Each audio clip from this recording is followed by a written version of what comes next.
Saint Augustine சொன்னார் holiness is not the way to reach Jesus, but Jesus is the way to reach holiness. அப்ப நாங்க பாவிகள், ஆனாலும் உங்க அருகில் இருப்பதற்கு நீ தெரிந்து கொண்டு எங்களை அழைத்து கொண்டபடியினால் நாங்கள் உம்முடைய அருகில் வருகிற நாங்கள் பாக்கியவான்கள். ஏனென்றால் உம்முடைய நன்மையினால் நாங்கள் மறுரூபமாக்கப்படுகிறோம், நாங்கள் திருப்தி ஆகிறோம். ஆகவே தேவன், நன்றாக கவனியுங்கள், கடவுளுடைய சமூகத்திற்கு போகும்போது நான் பரிசுத்தவானா என்கிற கேள்வியை நீங்கள் கேட்க கூடாது. அது ஒரு மத சம்பந்தப்பட்ட கேள்வி. நான் பரிசுத்தமா தேவனுடைய சமூகத்தில் போவதற்கு என்கிற கேள்வி உங்களுக்கு வரும் என்றால் அது முற்றிலும் பிசாசினால் வருகிற கேள்வி. நான் பரிசுத்தம் ஆக வேண்டும், ஆகையால் நான் தேவனுடைய சமூகத்துக்கு போகிறேன். நன்றாக கவனிங்கள், கடவுளுடைய சமூகத்திற்கு நான் போனாதான் பரிசுத்தமாக முடியும்.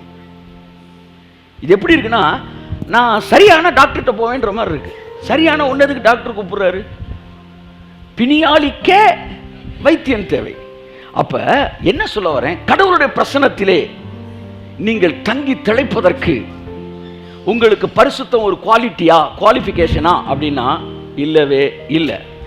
பிரசன்ஸ்ல இருந்து வர்ற குவாலிஃபிகேஷன் தான் பரிசுத்தமே ஒழிய, பரிசுத்தம் ஒரு குவாலிஃபிகேஷனால பிரசன்ஸ்ல நீங்க போகவே இல்லை. ஆகவே தேவன் நம்மை அனைத்து சேர்த்துக் கொள்கிற அந்த பாக்கியத்தில் அப்படியே இருங்க. அப்ப உள்ள நீங்க பரிசுத்தமாகறீங்கன்னா என்ன அர்த்தம்? நீங்க வரும்போது யாரா தான் வரீங்க சொல்லுங்க சார்? யாரா தான் வரீங்க? பாவியா தான் வருகிறீங்க. நீங்க பரிசுத்தமான ஆகனா கடவுளுடைய சமூகத்துக்கு வரலாம் என்பது மதத்தின் உபதேசம். நீங்கள் பரிசுத்தமாவதனால் கடவுளுடைய பிரசன்னத்தில் உங்களை அவர் சூஸ் பண்ற கிடையாது. அவர் உங்களை சூஸ் பண்ணி, டே என் பிரசன் நான் எப்பவுமே உன்ட்ட பேசிட்டே இருப்பேன் சொல்லிட்டாருன்னு வச்சுங்களேன், நீங்க பாக்கியவான். ஏன்னா அவர் பேசுறத கேட்கிற ஒருத்தனால டிரான்ஸ்ஃபார்ம் ஆகாம இருக்கவே முடியாது. அதனால உங்களை என்னையும் அவர் சூஸ் பண்ணி தான் எடுக்கிறார். we are not elected, we are selected. we are not elected to be in his presence, we are selected. அப்ப தேவன் நம்மளை செலக்ட் பண்ணியிருக்காருன்னா என்ன அர்த்தம்னா, அங்க எலெக்ஷன்னா உங்களுக்கு தகுதி வேணும், செலெக்ஷன்னா அது அவர் விருப்பத்தில் எடுக்கிறது. அப்படித்தான் நம்மளை தெரிந்து கொண்டாராம். இப்ப நம்ம என்ன பண்றோம், நம்ம இருந்த பிரகாரமாக தான் ஒரு சமூகத்துக்குள்ள வர்றோம். You can enjoy the presence of God. பல நேரங்களில் நான் வரும்போது இன்னைக்கு நேராக வேர்டுக்குள்ளே போகணும், பாட்டு டான்ஸ்லாம் பாட யோசிச்சுட்டு தான் வர்றேன்.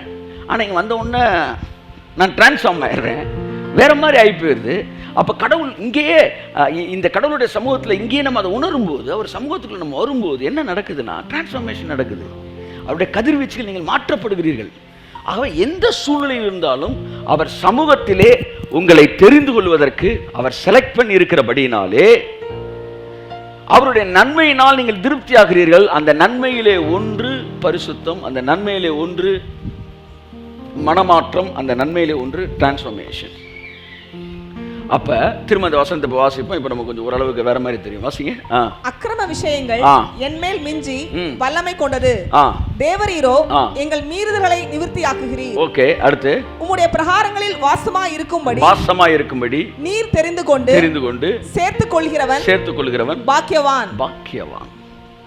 அடுத்து உம்முடைய பரிசுத்த ஆலயமாகிய உமது வீட்டின் நன்மையினால் திருப்தியாவோம். நம்முடைய வீட்டின் நன்மையினால் நாங்கள் திருப்தி ஆவோம். கடவுளுடைய சமூகம்தான் நம்மை நன்மையினால் நிரப்புகிறது. யாருமே உங்களை பார்த்து நீ பேர்பட்டால் நீ கடவுளுடைய சமூகத்துக்கு வர்றதுக்கு உனக்கு தகுதி இருக்கிறதா என்று கேட்பதற்கு எவனுக்கும் தகுதி இல்லை.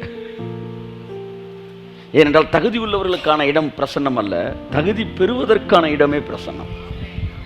மறுபடியும் சொல்கிறேன், தகுதி உடையவர்களுக்கான தலம் அல்ல தேவனுடைய பிரசன்னம், தகுதி பெறுவதற்கான இடமே தேவனுடைய பிரசன்னம். அப்படின்னா என்ன அர்த்தம்? தகுதி இல்லாத ஒவ்வொருவனும் தேவனுடைய பிரசன்னத்துக்குள்ள நுழைய முடியும். காரணம், உங்கள் அத்தனை பேருக்குமான கரையத்தை இயேசு சிலுவையிலே கொடுத்திருக்கிறபடினால் நீங்கள் இருக்கிற பிரகாரமாக அவர் சமூகத்தில் வாசம் செய்வது, வாசம்னா வாழ்றதுக்கு, அவர் பக்கத்திலே வாழ்றதுக்கு உங்களுக்கு எனக்கு தேவன் தகுதி கொடுத்திருக்கிறார். ஆமென். தெரிந்து கொள்கிற மனுஷன், அவர் தெரிந்து கொள்கிற மனுஷன் பாக்கியவான். அவன் எப்படிப்பட்டவன்னா, கடவுளுடைய நன்மையினால திருப்தி ஆகிட்டே இருப்பானா. நீங்கள் சொல்லணும், ஆண்டவரே என்னை உங்கள் பக்கத்தில் வாழ்கிறதுக்கு என்னை சூஸ் பண்ணி என்னை உங்கள் பக்கத்தில் வச்சிருக்கிறதுக்காக நான் ரொம்ப தேங்க் பண்ணுறேன். ஏன்னா உங்கள் நன்மையினால் நாங்கள் திருப்தி ஆகிட்டே இருக்கிறோம். ஆமென். நன்மையினால் நாங்கள் திருப்தி ஆகிறோம். ஆகவே நண்புக்குரியவர்களே, கடவுள் பேசின பிறகு அல்லது உங்களை தொட்ட பிறகு, அவருடைய பிரசன்னத்துக்குள் வந்த பிறகு நீங்கள் பரிசுத்தமானாய் மாறுகிறீர்களா, இல்லை பரிசுத்தமாக இருந்தால் தான் ஒரு பிரசன்னத்துக்குள்ளே வரணுமா? இந்த கேள்வியை நீங்கள் வெறும் நாலேஜாக கிராஸ் பண்ணிட்டு போக முடியாது. இந்த இடத்துல ஆமாங்க இது வந்து லாஜிக்காக இதாங்க நல்லா இருக்குன்னு சொல்லிட்டு போகிறது இல்லை. இது உங்களுடைய அனுதின வாழ்க்கையை பாதிக்கக்கூடிய விஷயம். சார் 198 தடவை நீங்கள் ஜெபம் பண்ண வராத காரணமே, கடவுளோட பிரசன்ஸுக்கு வராத காரணமே நீங்கள் தகுதி இல்லை என்கிற உணர்வு தானே. இன்னைக்கு ஈஸியாக தலையாட்டி போயிடுறீங்க, ஆனால் உங்கள் வாழ்க்கையில் அது அப்ளை ஆகலே. நான் தலையாட்டுறதை பற்றி இங்கே பேசலை, உங்கள் லைஃப்பில் அப்ளை பண்ணுறதை பற்றி பேசிட்டு இருக்கிறேன். நீங்கள் பாவியாக உணர்கிற ஒவ்வொரு முறையும் தேவ சமூகத்தில் தைரியமாய் நுழைவதற்கு வேதம் உங்களுக்கு வழி கொடுத்திருக்கிறது, தகுதிப்படுத்தியிருக்கிறது. தேவனுடைய சமூகத்தில் இவன் பாவியாக போகிறானா அப்படின்னு நீங்கள் பார்க்குறப்பவே ஏதோ வந்து இவன் உள்ளே போய் பிதா பையில் இருக்கிற ரூபாய் பிட்பாக்கெட் அடிச்சிருவானான்ற மாதிரி பார்க்குறீங்க. ஒரு பாவி அவர் சமூகத்தில் போய் என்னத்தை பண்ணிடுவான்றக்காண்டி இவ்வளோ பயப்படுறீங்கன்னு எனக்கு தெரில. அவர் சமூகத்தில் போகும்போது அவன் மறுரூபமாக்கப்படுகிறான். ஸோ தேவனுடைய சமூகத்திற்கு போவதற்கு அதுக்கு முந்தின வசனம் தான் சொல்கிறாரு, ஜெபத்தை கேட்கிறவரே மாம்சமான யாவரும் உம்மிடத்தில் வருவார்கள். அப்போ மாம்சமான யாருன்னா அதில் பாவி இருக்கிறான், பரிசுத்தவான் இருக்கிறான், எல்லாருமே உங்கள்கிட்ட வருவாங்க சொல்கிறான். கையத்தட்டு வருது அவருக்கு. ஆமென். அவர் யார்? அவருக்கு பேர் என்னவா சொல்லுங்க? ஜெபத்தை கேட்கிறவர். பாவிகளின் ஜெபத்தை நான் கேட்க மாட்டேன்னு அவர் சொல்லவே இல்லை. ஏன்னா பைபிள் வேதம் சொல்லுது, உன்னிடத்தில் கேட்கிற எவனுக்கும் கொடு. அவர் தானே சொன்னாரு, உன்கிட்ட கேட்கிற எவனுக்கும் கொடுனார்ல. அப்போ உங்களை பார்த்து நீ எவன் கேட்டா எவனாலும் கொடுறா அப்படின்னு உங்களை சொன்னார்னா, அவர்கிட்ட கேட்கிற எவனுக்கும் அவர் கொடுப்பாரா மாட்டாரா? So, holiness is not a qualification to receive answers. மறுபடியும் நான் வரேன் சார். ஹோலினஸ்ன்றது ஒரு பை ப்ராடக்ட் சார். அது பூ ஆகி பிஞ்சாகி காயாகி கனியாகிற ஒரு ஸ்பான்டேனியஸ் ப்ராசஸ். ஏதோ பாஸ் ஆகிறதுக்கு பரிசுத்தமாக இருக்கிறான்னா இவன் பெரிய டாவுன்னு அர்த்தம். ஏன்னா ஃபெயில் ஆனால் அவன் திரும்ப தம்ம போடுவான்னு அர்த்தம். இந்த மாதிரி ஏதாச்சும் ஒரு காரணத்துக்காக சரியாகிறாங்களே அவங்க எல்லாம் வந்து ஒரிஜினல் ஃப்ரூட்டு கிடையாது, இது ஃபுல்லாக ஆர்டிஃபிஷியல் ஃப்ரூட்டு. அப்போ தேவனிடத்தில் வருகிறனா, கர்த்தருடைய வார்த்தை உங்களை மறுரூபமாகட்டும். அவர் சமூகத்துக்கு நாம் போகிறதுக்கான கரையை எனக்கு பிதாவட்ட இயேசு கொடுத்துருக்கிறபடினால் அவர் சமூகத்தில் இருப்பதற்கு என்னை செலக்ட் பண்ணியிருக்கிறார். கைத்தட்டும் போது என்னை செலக்ட் பண்ணியிருக்கிறார், என்னை சூஸ்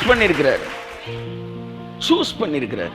எத்தான் புதிய ஏற்பாட்டில் சொல், முன்பு தூரமாயிருந்த நீங்கள் இப்பொழுது அவருடைய இரத்தத்தினாலே நீங்கள் சமீபமானீர்கள். நீங்க அவங்க யாருன்னா அந்த சங்கீதம் 65 வர்ற உம்முடைய பிரகாரத்தில் வாசமாய் இருக்கும்படி தெரிந்து கொள்ளப்பட்டவர்கள் பாக்கியவான்கள், அவர்கள் உம்முடைய நன்மையினால் திருப்தி ஆகிறார்கள். நீங்கள் எந்த சூழ்நிலையில் இருந்தாலும், எப்பேற்பட்ட ஒரு பாதாளத்தில் படுக்கை போட்டவர்களாக இருந்தாலும், கர்த்தருடைய பிரசன்னத்தை அளவில்லாமல் அனுபவிப்பதற்கு தேவன் உங்களுக்கு ஒரு மிக பெரிய கிருபையும் உரிமையும் சிலுவையிலே கொடுத்திருக்கிறார். One of the major blessing from cross is enjoying the presence of the Lord. Amen. Praise God. Rakarabalabianku. மதவாதிகள் இந்த ஆசீர்வாதத்தை இழந்து போகிறார்கள். ஆமா, மனமுடையவர்கள் அல்லது மதம் பிடித்தவர்கள் இந்த ஆசீர்வாதத்தை அனுபவிக்க முடியாது. அவங்க வந்து வேற ஒரு ரூட்ல தான் வரணும்னு பார்ப்பாங்க. நியாயப்பிரமாணத்தை மீறின போது கர்த்தர் சொல்றாரு, நான் உங்களுக்கு வைத்த அந்த வழியை நீ கை கொள்ளாமல் போனீர்கள். யாத்ராமல சொல்றாரு, அந்த வழி என்னவா இருந்துச்சு? நியாயப்பிரமாண வழியாக இருந்துச்சு. அந்த வழியை அவர் கை கொள்ளாமல் போனார்கள். அதனால் ஒருத்தருமே வந்து சேரல.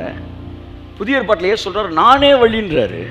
அப்போ இந்த வழியின் வழியாக நம்ம பிதாவை எடுத்து, இந்த வழி என்னவென்றால் உங்களுக்கான கிரயத்தை கொடுத்து நீங்கள் கிரயமே இல்லாமல் கடவுளுடைய சமூகத்தை என்ஜாய் பண்ணும்படி அழைக்கப்படுகிறீர்கள். பேதைகளே நீங்கள் வாருங்கள், அப்படிதான் பைபிள் சொல்லுது. நீங்கள் வந்து புசித்து திருப்தி ஆகுங்கள். அப்போ ஒரு பெரிய விருந்து, அதாவது தேவ பிரசன்னம் ஆயத்தமாக இருக்கிறது. தேவனுடைய பிரசன்னம் ஒரு விருந்து போல ஆயத்தமாக இருக்கிறது.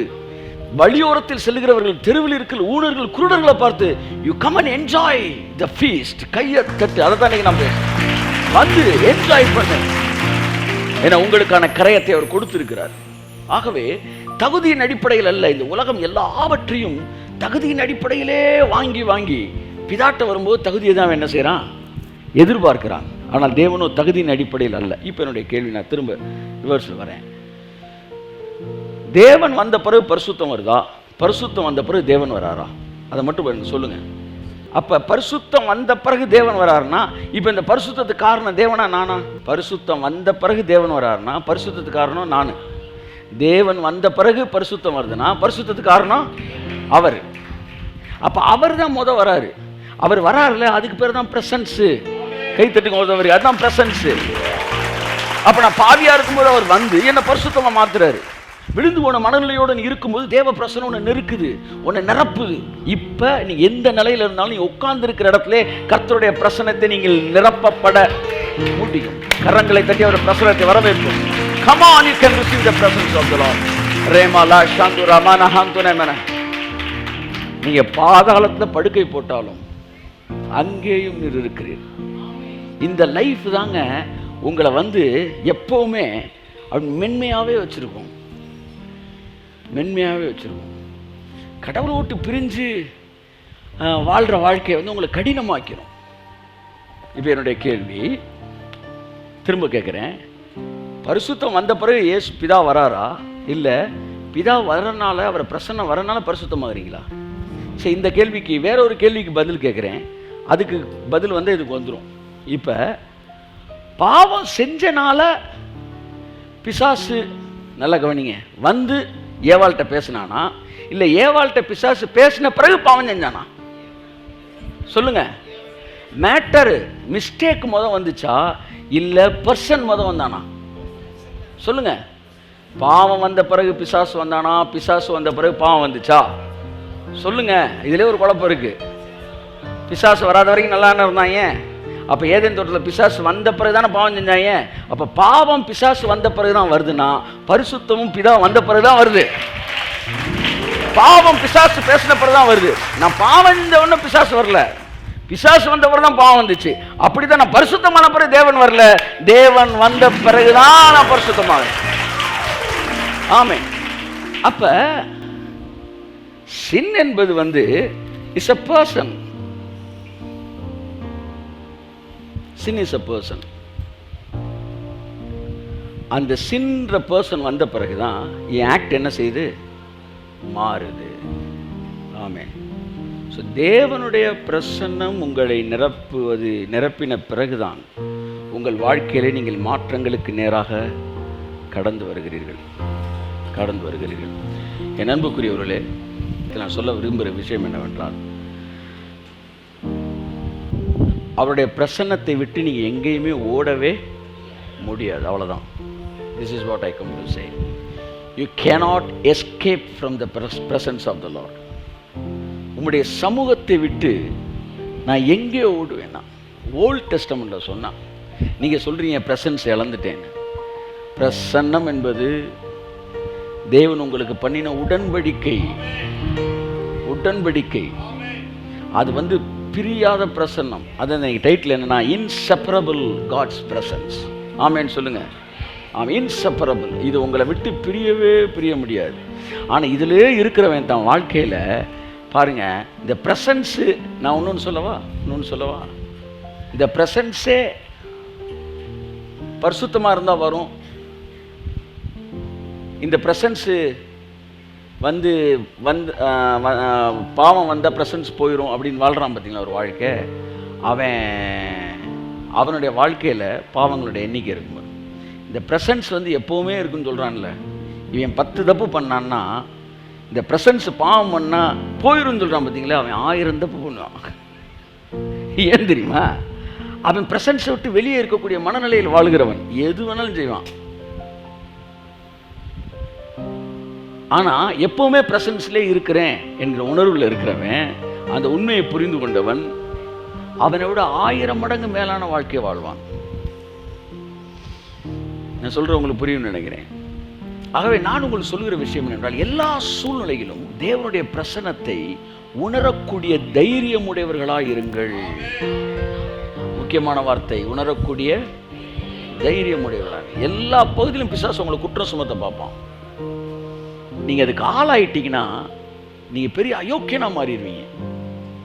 ஆனால் அதையெல்லாம் தாண்டி இல்லை, நான் அவர் சமூகத்தில் வாசம் செய்யும்படி தெரிந்து கொள்ளப்பட்டவன், நான் ஒரு பாக்கியவான், அவருடைய குரலை எந்நேரமும் கேட்பதற்காக நான் அழைக்கப்பட்டவன், என் மீது ஒரு சிறப்பு கிருபையை தேவன் எனக்கு கொடுத்திருக்கிறார் என்கிற மனநிலையில் நீங்கள் வாழும்போது உங்கள் வாழ்க்கை என்பது மறுரூபத்திலே தான் இருக்கும். Day by day you will be transformed. Minute by minute, every minute நீங்கள் டிரான்ஸ்ஃபார்ம் ஆகிட்டே இருப்பீங்க. ஸோ தேவனுடைய பிரசன்னத்தை உங்கள் வாழ்க்கையிலிருந்து எந்த சூழ்நிலையிலும் எதுவும் பறிக்க முடியாது. இந்த வார்த்தை உங்களுடைய ஆழ் மனதுக்குள்ளே போகணும், அதுதான் முக்கியமானது. அப்போ தான் எந்நேரமும் அவருடைய பிரசன்னத்தை உணரக்கூடிய ஒரு இடத்துல இருக்கிறீங்க. ஆமேன் ஆமேன். பிரசன்ஸில் இருக்கிறீங்கன்னா என்ன அர்த்தம்னா தூதர்கள் இருக்கிறாங்கன்னு அர்த்தம். கைதட்டுங்க. கர்த்தர் இருக்கிறாருன்னு அர்த்தம். அவரோட வார்த்தை இருக்குன்னு அர்த்தம். பரலோகமே உங்களை சுற்றி இருக்குன்னு அர்த்தம். இது சரியான ஒரு ஈர்ப்பு விசையில் உங்களை கொண்டு போகும். அத்தகைய பிரசன்னத்தை உணர்ந்தவர்கள் தான் எப்போ வேணாலும் அவர் சமூகத்தில் வந்து டான்ஸ் பண்ணுறவனாகவே இருப்பான். இந்த டான்ஸெல்லாம் வெறுக்கிறவன் யாருன்னா பிரசன்ஸ்லேயே இல்லாதவன். புரியுதா உங்களுக்கு? அவனுக்கு வந்து என்னன்னா வந்து என்னைக்காச்சும் ஒரு நாள் 5 வருஷத்துக்கு ஒரு தடவை சந்தோஷமாய் டான்ஸ் ஆடுவான். பாவம், ஏதாச்சும் வந்து கேம்புன்னு போனாங்கன்னா அந்த காலத்தில் கேம்பில் ஆடுவாங்க. அதுக்கப்புறம்லாம் கிடையாது. ஆனால் எப்போவுமே நீங்கள் ப்ரெசன்ஸில் நிரம்பியிருந்தீங்கன்னா every Sunday service is a fire camp. ஆமாம், is a transfiguration camp. So இது எல்லாத்துக்கும் மூல காரணம் being connected with the presence of the Lord. Connected with the presence of the Lord. அவன் என்றவன் சொன்னார், எந்த சூழ்நிலையிலும் என் ப்ரெசன்ஸ்லேருந்து நீ வெளியே போகவே முடியாது. அது ஒரு கவனன்ட்டுங்க, அது ஒரு ரிலேஷன்ஷிப்பு. சில மாற்றப்பட முடியாத பல விஷயங்கள்னு இருக்கு, அதெல்லாம் நீங்கள் என்ன செஞ்சாலும் மாறவே மாறாது. இந்த சத்தியத்தை அப்படி கேட்டுட்டு போயிட்டீங்கன்னு வச்சுக்கோங்களேன், திரும்ப பழைய மாதிரி தான் இருப்பீங்க. ஆனால் இதை உள்ள வேறு விட விட்டீங்கன்னா நீதிமானுடைய வேரோ கனி கொடுக்கும். எந்த சத்தியம் உங்களுக்குள்ள வேர் விடுதோ அந்த சத்தியம் உங்களுக்கு கனி கொடுக்கும். ஆமென். வேர் விடணும், வேறு தான் கனி கொடுக்கும். சில விஷயங்களை மாற்றவே முடியாது. அதை நீங்கள் ஆழமாக நீங்கள் நம்பணும். அதுதான் உங்களை இந்த பூமியில் ஒரு வெற்றியான வாழ்க்கையும் ஒரு பரிசுத்தமான வாழ்க்கையும் ஒரு பாதுகாப்பான வாழ்க்கையும் உங்களுக்கு தரும். இல்லைன்னு வச்சுக்காங்களேன், உங்கள் லைஃப் வந்து வேற மாதிரி போயிடும். அதான் டிஎல் மூடி பிரசங்கம் பண்ணிக்கிட்டு இருக்கும்போது அவர் பிரசங்கத்தை கேட்டோன்னா அந்த இயேசு கிறிஸ்துவை ஏற்றுக்கணும்னு ஆசை வந்துச்சான். எல்லாம் நல்லா கவனிங்க. ஒரு ஆள் பிரசங்கம் பண்ணா எல்லாம் சொல்லுங்க, இயேசு கிறிஸ்து மேலே அந்த பிரசங்கத்தை கேட்குறப்ப லவ் வரணும். சா, சூப்பரான சாமியாக இருக்காருடா அப்படி வரணும். ஒரு பயம் வந்துச்சுன்னு வச்சுக்காங்களேன், தட் இஸ் டெவில்ஸ் ப்ரீச்சிங் அது. அப்போ இந்த ப்ராஸ்டிடியூட்டான் அந்த லேடி வந்து கிளப்பில் டான்ஸ் பண்ணுற ஒரு ஆள் இவருடைய செய்தியை கேட்டுட்டு முடிஞ்சோன்னு சொல்லலாம், நீங்கள் பிரசங்கிச்சு ரொம்ப நல்லா இருந்துச்சு, நீங்கள் பேசுகிறப்ப எனக்கே அந்த இயேசுவை ஏற்றுக்கணும்னு ஒரு ஆசையாக இருக்குது. ஆனால் என்ன பண்ணேன், நான் என்னுடைய சர்வைவலுக்காக, என் வாழ்க்கையை ஓட்டுறதுக்காக நான் டான்ஸ் பண்ணி தான் ஆகணும். அதனால் என்னால் உங்கள் இயேசு ஏற்றுக்கொள்ள முடியாது. ஏன்னா கடவுளை ஏற்றுக்கிட்டு அதுக்கேற்ற மாதிரி நல்லா இருக்கணும். அப்போ டிஎல் மூடி சொன்னாராம், இவங்க எல்லாம் சொல்கிறான் இல்லை டிஎல் மூடி 50 பேரும் கூட தலையில் நறுக்குன்னு கொட்டி இனிமேல் டிஎல் மூடி பேரே பேச, அவர் எங்களை மாதிரி பிரசங்கம் பண்ணவர், நீ அவர் வந்து என்ன செய்யக்கூடாது, ரெஃபர் பண்ணவே கூடாது. எப்படி இவங்க ரெஃபர் பண்ணலாம் டிஎல் மூடி கிரேஸ் ப்ரீச்சருங்க. 10 கட்டளைகளை பேசும்போது டிஎல் மூடி சொல்கிறாரு, இந்த 10 கட்டளைகளை தேவன் கொடுக்கும்போது இவன் இதில் ஜெயிக்கவே கூடாதுன்னு நினச்ச கொடுத்தாராம். அதனால 9 கட்டளை ஆக்ஷனில் கொடுத்துட்டு ஆக்டு, அதில் நீ ஜெயிச்சிருவ. ஆனால் 10வது தாட்டு, இதில் எவனும் ஜெயிக்கவே முடியாது. 9ல் ஜெயிச்சாலும் கொலை ஒரு ஆக்டு, டீடு, களவு, விபச்சாரம் எல்லாமே செயல், இதெல்லாம் செய்யாமல் நீ நின்றுடலாம், அட்டென்ஷன்னு. ஆனால் இச்சை அப்படின்றது தாட்டு. இந்த 9ல் தப்பிச்சவங்க கூட 10ல் விழுந்துருவானா. ஏன் நீ இந்த ரூட்டில் வரவே முடியாதுடா.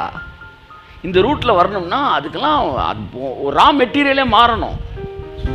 அதனால தான் இயேசுன்ற சரியான ரூட்டை வச்சார். இதெல்லாம் டிஎல் மூடியோட ப்ரீச்சிங்க. இவங்க டிஎல் மூடியையும் ப்ரீச் கேட்குற இல்லை, இவங்க பாட்டில் மூடி தான் தெரியும். டிஎல் மூடி என்னடா பிரசங்கம் பண்ணார். அந்த அம்மா பார்த்து கூப்பிட்டு சொன்னார், நீ ஒன்றும் ஒரி பண்ணாத மாதிரி இயேசு ஏற்றுக்க, நீ போய் டான்ஸ் பண்ணுன்ட்டாரான். நீ போய் கிளப்பில் டான்ஸ் பண்ணிக்கன்ட்டாரான். எழுப்புதல் பிரசங்கி டிஎல் மூடி கொன்னே போடுவேன். அவர் என்ன பிரசங்கம் பண்ணார், அது சரி, அதனால அவர் எழுப்புதல் பிரசங்கி. இப்படி பிரசங்கம் பண்ணனால தாங்க அவர் எழுப்புதல் பிரசங்கி. அதனால தான் சிட்டியா இயேசு ஏற்றுக்கொண்டாங்க. நம்ம பிரசங்கம் பண்ணியிருந்தோம்னா இந்த ஒரு டிக்கெட்டை மிஸ் பண்ணியிருப்போம். அவர் அந்த டிக்கெட் இதுக்குள்ள போட்டார். சரியா 1.5 வருஷமோ 2 வருஷமோ கழிச்சு திரும்ப சிகாகோக்கு போனாராம். ஒரு முறை ரோட்டில் நடந்து போயிட்டு இருக்கும்போது அந்த பொண்ணு டிஎல் மூடியை பார்த்துட்டு ஓடி வந்தாலாம். டிஎல் மூடின்னு ஒன்று வந்து அவருக்கு அடையாளம் தான் நிறைய பேரை பார்க்குறாங்க. என்னம்மா நீ யார்? என்னன்னா, ஐயா சில வருஷங்களுக்கு முன்பாக உங்களுடைய செய்தியை கேட்டு நான் வந்தேன். ஒரு டான்ஸரு இயேசு ஏற்றுக்கொள்ளணும், ஆனால் எனக்கு எப்படி அவர் ஏற்றுக்கொண்ட டான்ஸ் பண்ண முடியாதுன்னு சொன்னப்போ நீங்கள் கூட பரவாயில்ல நீ போய் டான்ஸ் பண்ணு, இயேசுவை மட்டும் வாழ்க்கையில் ஏற்றுக்க, அவரை விட்டுறாதான்னு சொன்னீங்க, ஞாபகம் இருக்கா? ஆமாம் ஞாபகம் இருக்குன்னாரான். இப்போ என்னம்மா இயேசுனாரை விட்டுட்டியா இல்லை உறுதியாக பிடிச்சிட்டியா அப்படின்னாரான். அவர் சொல்கிறாரா, அந்த பொண்ணு சொல்லிச்சான், இயேசுவை பிடிச்சிட்டேன், டான்ஸை விட்டுட்டேன்.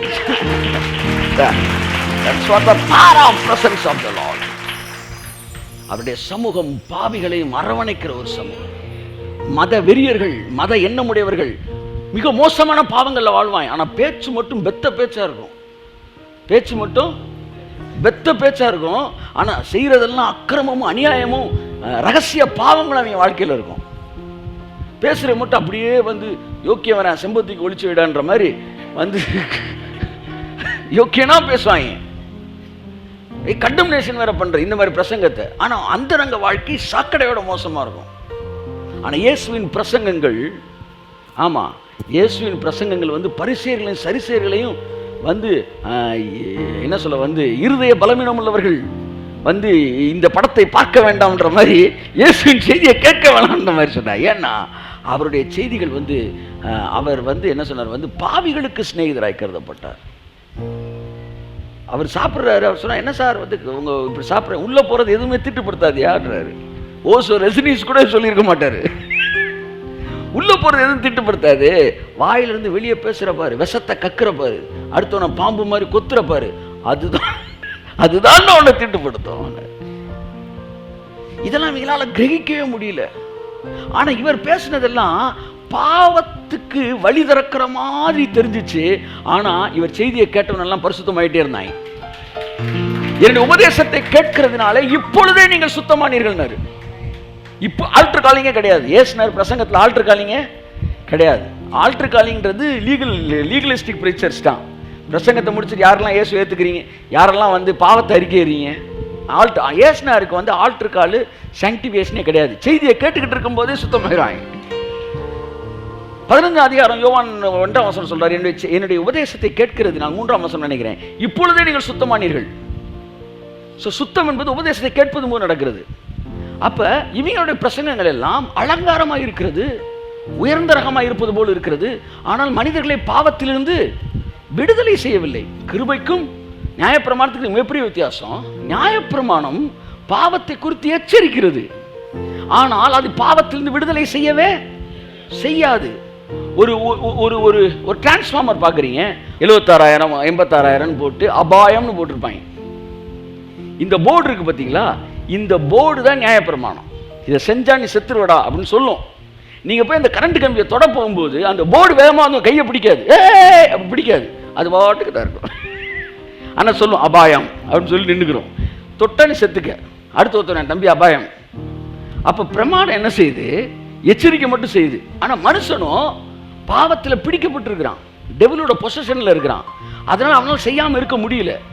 அதனால் அவன் போய் செய்கிறான். ஆனால் அந்த போர்டு வந்து சொல்லுது தொட்டா செத்துரு வைப்பான்னு. அவனுக்கு இந்த சிகரெட்டு பெட்டி மேலே போடுறான் இல்லைங்க, புகைப்பிடிப்பது உடல் நலக்கு தீங்கானது அப்படின்னு வாசித்து தான் பற்ற வைக்கிறான். என்ன சொல்றீங்க? இப்போ நான் அவன்கிட்ட கேட்குறேன்பா, எச்சரிப்பின் செய்தி பிரசங்கம் பண்ணுங்கள், எச்சரிப்பின் செய்தி பிரசங்கம் பண்ண 50 பேர் வரிசையில் வா. ஒன்று கேள்வி கேட்குறேன். தமிழ்நாடு கவர்மெண்ட் எச்சரிக்கை பண்ணுறத விட நீ எச்சரிக்கை பண்ணுற? நீ என்னடா எச்சரிக்கை பண்ணுற? அவன் தான் சிகரெட் பாக்கெட்டில் போய் எச்சரிக்கை பண்ணுறான், பற்ற வைக்கிறான். என் கேள்வி, கவர்மெண்ட்டை விட நீ எச்சரிச்சிருவியா? அப்போ நியாயப்பிரமாணம் ஒருவனையும் பாவத்திலிருந்து விடுதலை ஆக்காது, எச்சரிக்கும். ஆனா எச்சரிப்பு ஒருத்தனை என்ன செய்யாது? விடுதலை ஆக்காது.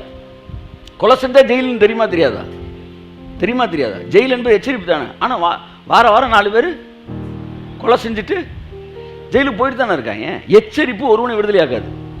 நியாயப்பிரமாணம் எச்சரிக்கிறது, ஆனால் கிருபையோ பாவத்திலிருந்து அவனை விடுவிக்கிறது.